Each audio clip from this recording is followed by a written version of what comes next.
Kita harus menguduskan diri kita. Dan besok itu bagiannya Tuhan.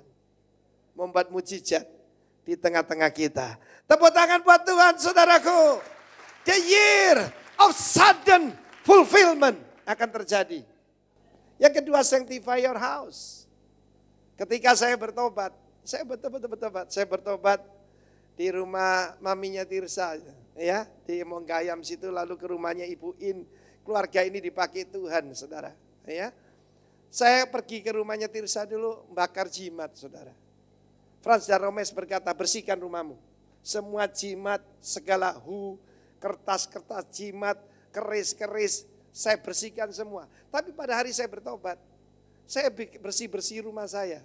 Ada minuman keras, ada rokok, ada pipa cangklong, dan ada buku porno, saudara. Ya, pendeta saudara dulu bacanya bukan Alkitab, saudara. Ya, yang dilihat buku porno, belum ada internet. Saya bakar semua, saudara. WC bablas. Ketika saya bersihkan hati saya berikan hidup saya, bersihkan rumah saya, mujizat terjadi, saudaraku. Mendadak saja langit terbuka, saudara. I do what is right. Ketika saya bertobat, nomor satu suara Tuhan gini, berdamai dengan musuhmu. Saya punya musuh, saking jengkel saya kalau orang marah, ya siap-siap. Bisa 3S kan? Stres, stroke, dan yang ketiga stop. Saya coba stres dan hampir stroke, saudara. Keluar rumah sakit yang nomor satu saya cari, saya datang ke rumah musuh saya itu. Ketika datang dia pasang kuda-kuda, saya bilang saya datang dengan maksud damai. Kita berdamai, saudara. Do what is right. Ketika you do what is right, yang lainnya akan ikut. Set your house in order, atur rumahmu, atur rumah tanggamu.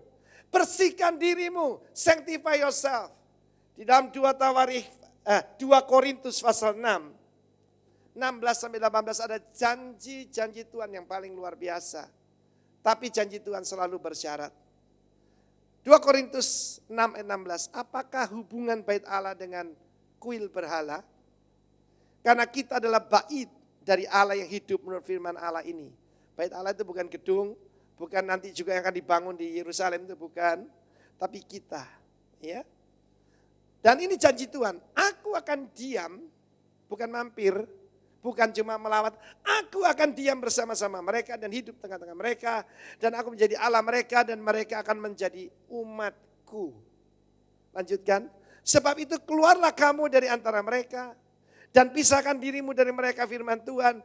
Dan janganlah menjamah apa yang najis, maka aku menerima kamu. Ayat 18. Dan aku menjadi, lebih tinggi nih janjinya. Kalau tadi Allahmu, sekarang Bapakmu. Dan engkau menjadi putraku laki-laki dan putriku perempuan. Amin, saudaraku. Demikianlah firman Tuhan yang maha kuasa. Pasal 7 ayat 1. Kita baca sama-sama 1, 2, 3. Saudara-saudaraku yang kekasih. Karena sekarang kita memiliki janji-janji itu.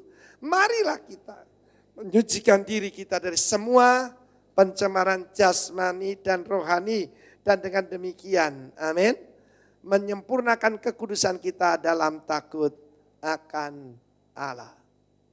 Bersihkan dari segala kecemaran, rohani, jasmani, semua bersih-bersih. Ayo saudara. Ini loh yang paling kotor yang di sini, ya, di sini. Ya. Kalau Victor itu pemenang. Kalau Victor itu pikiran kotor. Bersih-bersih. Apa yang saudara dengar? Sampah-sampah, gosip-gosip. Bersih-bersih, ayo. Amin. Ini yang paling perlu dibersihkan. Tepuk tangan buat Tuhan, saudaraku. Yang ketiga, keluarkan semua rubbish. Keluarkan semua kotoran dari rumah Tuhan. Amin, rumah Tuhan itu ini. Apa kotoran itu? Efesus pasal yang keempat. Ayat 29 sampai pasal 5 ayat ke-5. Kita lihat daftar sampah, saudara. Efesus pasal yang keempat ayat 29. Janganlah ada perkataan kotor. Wong Surabaya. Surabaya kalau ketemu itu selalu kata-kata yang begitu itu. Sekarang yang keluar shalom. Amin. Katakan shalom. Beri salam kiri kanan. Shalom. Amin. Yang keluar berkat. Tapi pakailah perkataan yang baik untuk membangun di mana perlu, supaya mereka yang mendengarnya beroleh kasih karunia. Dan jangan kamu ini mendukakan. Do not grieve.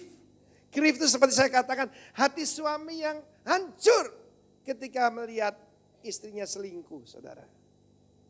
Kita ini tunangannya sang raja loh, saudara. Yang telah memeteraikan kamu menjelang hari penyelamatan. Segala kepahitan, kegeraman, kemarahan. Perhatikan perkataan anger. Anger itu apa?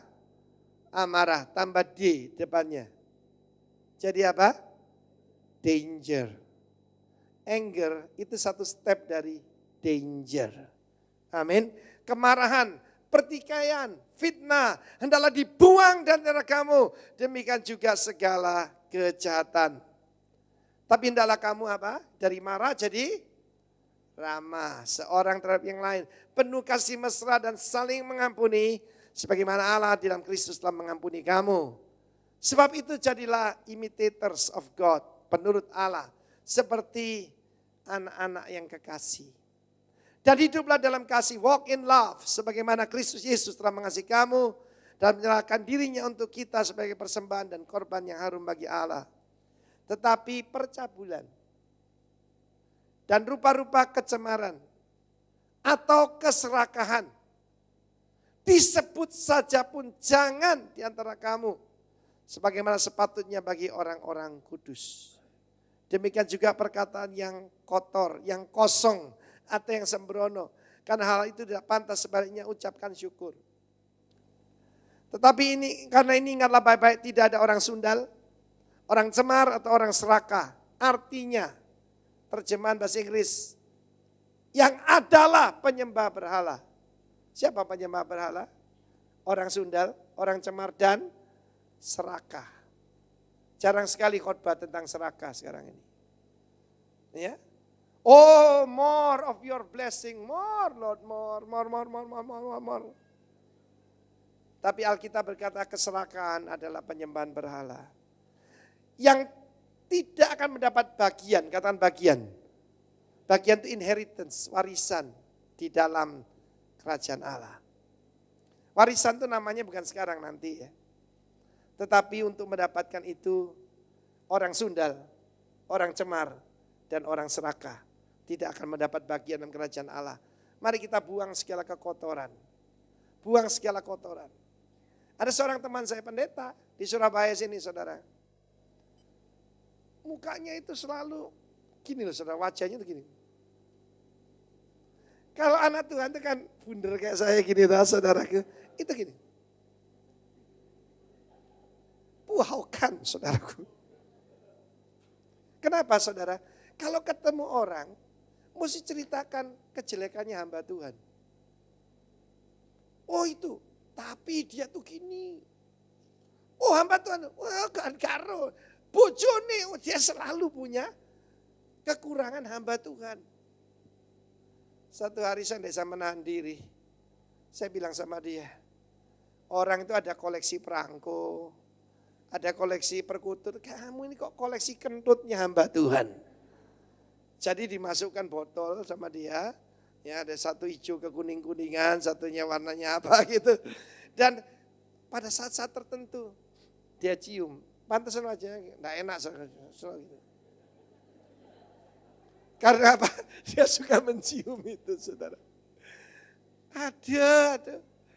Apa kekurangan orang Surabaya ini? Suka guyon yang kasar itu, saudara. Koniku, lutung koniku. Lutung tuh monyet yang hitam tuh, saudaraku. Orang Surabaya itu suka ngomong yang sia-sia. Tapi mulai sekarang kamu anak Tuhan, amin. Kamu hamba Tuhan, kamu dipakai oleh Tuhan. Sehingga yang mendengarnya mendapat kasih karunia, berikan tepuk tangan bagi Allah. Mari kita buat kebudayaan baru. Kebudayaan baru yang cemar, yang segala yang kotor dibuang, saudara. Segala amarah dibuang. Supaya apa? Kita masuk tahun ini. Sanctify yourself for tomorrow. Tuhan berkata, aku melakukan mujizat di tengah-tengahmu yang terutama dalam hidup ini. Saya kagum kepada hamba Tuhan Rick Warren. Dan juga kagum pada Presiden terpilih Obama yang meminta hamba Tuhan yang diurapi ini untuk berdoa bagi dia. Apa falsafah daripada Rick Warren? Dia berkata begini, sukses ialah orang yang paling dekat dengan saya. Istri, anak-anak. Saya tidak bisa nipu anak-anakmu. Itu respect pada saya. Dan saya bisa finish dengan well. And finishing well, itu yang dia minta.